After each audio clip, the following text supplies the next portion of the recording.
नमस्कार, मैं विनोद कुमार शुक्ला अड्डा पर आपका स्वागत है। जो स्पेशल इंटेंसिव रिवीजन बिहार में चल रहा है उसको लेकर के जो विवाद चल रहा है या जो विपक्षी दलों ने, एनजीओज़ ने सुप्रीम कोर्ट में इस मामले को लेकर के सुप्रीम कोर्ट में गए हैं। सुप्रीम कोर्ट ने उस पर रोक लगाने के लिए तो मना कर दिया था, लेकिन आधार और राशन कार्ड को क्यों नहीं इंक्लूड किया जाए और वोटर आई कार्ड को क्यों नहीं इंक्लूड किया जाए, इसको लेकर के इलेक्शन कमीशन ऑफ इंडिया, चुनाव आयोग को बताने को कहा था और जो पिटिशनर्स हैं उनको इस मामले में कन्विंस करने को की बात कही थी। आज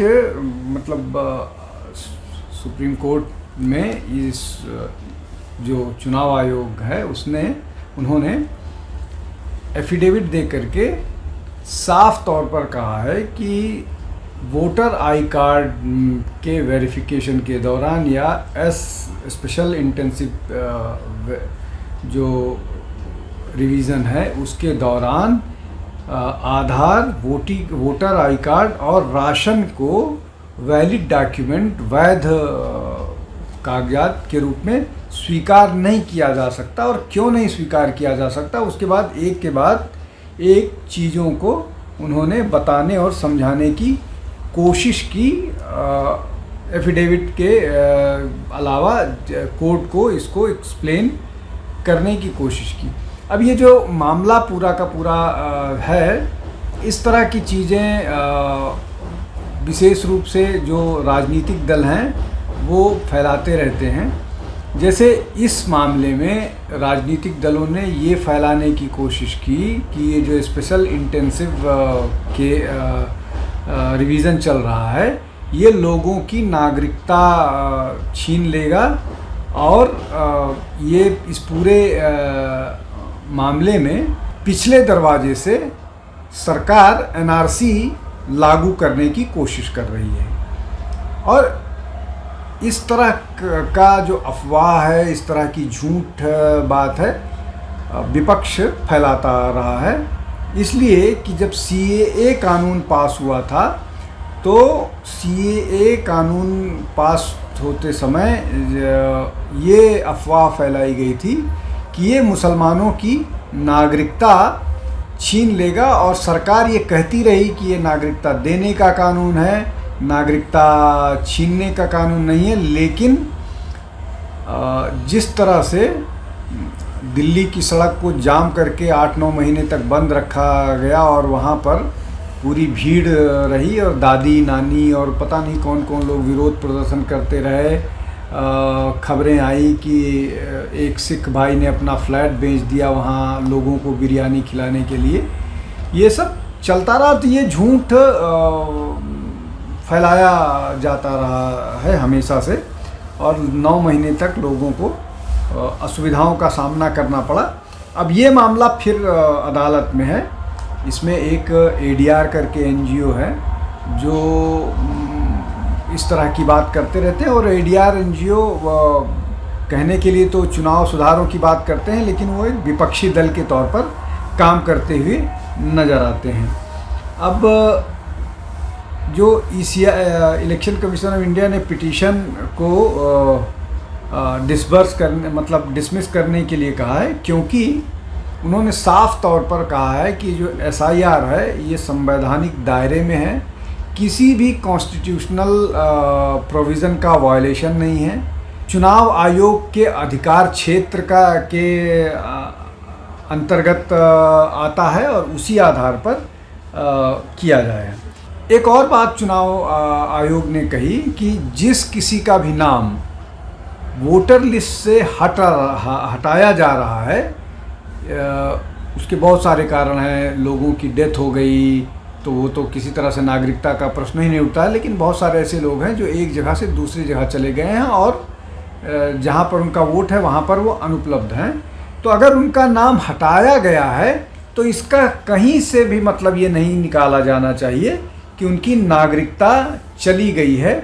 इसलिए कि ये जो स्पेशल इंटेंसिव रिवीजन है ये किसी भी तरह से जो सिटीजनशिप एक्ट का सेक्शन 9 है वो इसको लागू नहीं करता है। मतलब ये कि वो यहाँ पर एप्लीकेबल नहीं होता है वो प्रोविज़न सेक्शन 9 सिटीजनशिप एक्ट का।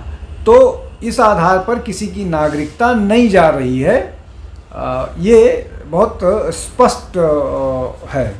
अब चुनाव आयोग ने अदालत को, उच्चतम न्यायालय को ये बोला कि इलेक्शन फ़ोटो आइडेंटिटी कार्ड, जिसको EPIC बोला जाता है, वो आधार कार्ड और राशन कार्ड, ये किसी भी दृष्टि से वोटर आई कार्ड बनाने की पात्रता नहीं देते हैं। उसके पीछे उन्होंने तर्क दिए। क्या क्या तर्क हैं, क्यों ये पात्रता नहीं देते हैं वोटर आई कार्ड बनाने का, वो एक एक करके समझने की कोशिश करते हैं। पहला, जब उन्होंने वोटर आई कार्ड की बात की कि वोटर आई कार्ड जो है पुराना पहचान पत्र है, उसके आधार पर नया पहचान पत्र नहीं बना सकता। वो इसलिए नहीं बन सकता है कि पुराना जो पहचान पत्र है वही क्वेश्चन में है कि पुराना पहचान पत्र जो है वो ठीक है कि नहीं है, यही प्रश्न है। जब वो ठीक नहीं है तो वो कैसे नए पहचान पत्र को सब्स्टिट्यूट कर सकता है, वो किस आधार पर बना है, क्या उसका आधार है। तो इसलिए जो पुराना पहचान पत्र है EPIC, वो नए को सब्स्टिट्यूट नहीं कर सकता है, मतलब वो कि नए को रिप्लेस नहीं कर सकता है, एक बात। दूसरी बात, आधार जो है वो पहचान पत्र का प्रमाण नहीं हो सकता है, और ये संवैधानिक रूप से लागू है। जो संविधान का जो आर्टिकल 326 है वो इसको ऐसा करने से रोकता है। मतलब वो आधार को पहचान प्रमाण नहीं मानता है। ये संवैधानिक रूप से बात स्वीकृत है या कही गई है। अब राशन कार्ड को लेकर के स्पष्ट तौर पर चुनाव आयोग ने कहा है कि इतने नकली राशन कार्ड कोई भी बना देता है कि अगर उसको वोटर आई कार्ड का क्राइटेरिया बनाने लगेंगे तो वैसा ही हाल होगा जैसा जो 4 जिलों का हाल बिहार के है, जहां पर 100 जनसंख्या में 124 वोटर कार्ड हैं, कहीं पर 120 100 की जनसंख्या में 120 आधार कार्ड हैं, कहीं 124 हैं, कहीं 123 हैं। तो अगर नकली कार्ड, नकली जिस तरह से बनते हैं राशन कार्ड, उस लिहाज से इनको कहीं किसी भी दृष्टि से पहचान के रूप में स्वीकार करना ठीक नहीं होगा। अब इसके अलावा जो SIR किया जा रहा है उसको लेकर के चुनाव आयोग ने बहुत स्पष्ट तौर पर ये कहा कि ये किसी भी तरह से संविधान का, किसी कानूनी प्रक्रिया का उल्लंघन नहीं है, बल्कि ये किया ही जा रहा है संवैधानिक प्रक्रिया को का पालन करते हुए, और उस प्रक्रिया को पालन करने के लिए ही कानूनन जो चुनाव आयोग का मैंडेट है, उस चुनाव आयोग के मैंडेट में इसको शामिल किया गया है। एक और प्रश्न है जो लगातार अदालत में इस बहस के दौरान कि SIR जो है वो लोगों के मौलिक अधिकारों का उल्लंघन है, फंडामेंटल राइट का वायलेशन है। इसको लेकर के स्पष्ट तौर पर चुनाव आयोग ने कहा है कि ये कहीं से भी किसी के भी मौलिक अधिकारों का या फंडामेंटल राइट्स का वायलेशन नहीं है। ये एक कानूनी प्रक्रिया है जो लगभग 95% के आसपास पूरी हो चुकी है।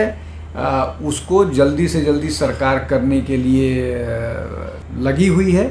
सरकार का मतलब चुनाव आयोग लगा हुआ है, वो उसको पूरा करेगा। लेकिन विपक्ष, जैसा मैंने बताया कि विपक्ष इस मामले में, जैसा उसने CAA के मामले में झूठ बोला था जनता से कि ये जो है CAA मुसलमानों की नागरिकता छीन लेगा, वैसा ही इस मामले में फैला रहे हैं कि ये जो है लोगों की सिटीजनशिप जो है वो खतरे में डालेगा और CAA का मतलब ये जो है वो एनआरसी को लागू करने का सरकार का बैकडोर एंट्री है। अब इस मामले में जो अदालत में चुनाव आयोग अपनी दलीलें दे रहा है, अपनी बात रख रहा है, वो तो एक पक्ष हो गया। एक और महत्वपूर्ण पक्ष ये है कि हालांकि इसका कोई ऑफिशियल रिलीज़ नहीं आया है, लेकिन इस तरह की जानकारी है कि चुनाव आयोग ने, विशेष रूप से जो मुख्य चुनाव आयुक्त हैं, उन्होंने देश के प्रमुख जो मीडिया हाउसेस हैं उनके एडिटर से एक मुलाकात करके ये बताने की भी कोशिश की कि ये जो फैलाया जा रहा है, ये झूठ आगे बढ़ाया जा रहा है कि ये लोगों का सिटीजनशिप छीनने का या लोगों को वोटर मतलब चुनाव में भाग लेने से दूर करने की कोशिश है।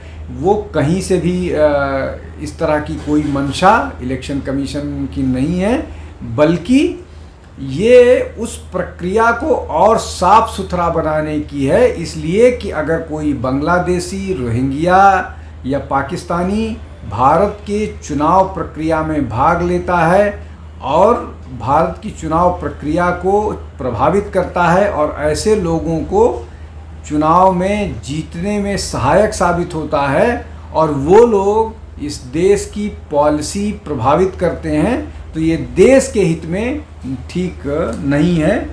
और अभी जब ऑपरेशन सिंदूर के दौरान बहुत सारे लोगों को पाकिस्तान डिपोर्ट करने की बात आई थी, तो उसमें बहुत सारे लोगों ने ये कहा था कि वो यहाँ 20 साल से रह रहे हैं, 30 साल से रह रहे हैं, 40 साल से रह रहे हैं और उन्होंने 2-3 चुनाव में वोट भी डाला है।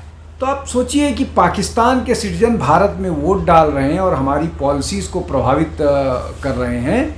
ये अपने आप में ख़तरनाक है और इस पर जो है बहुत सख्ती से काम करना चाहिए।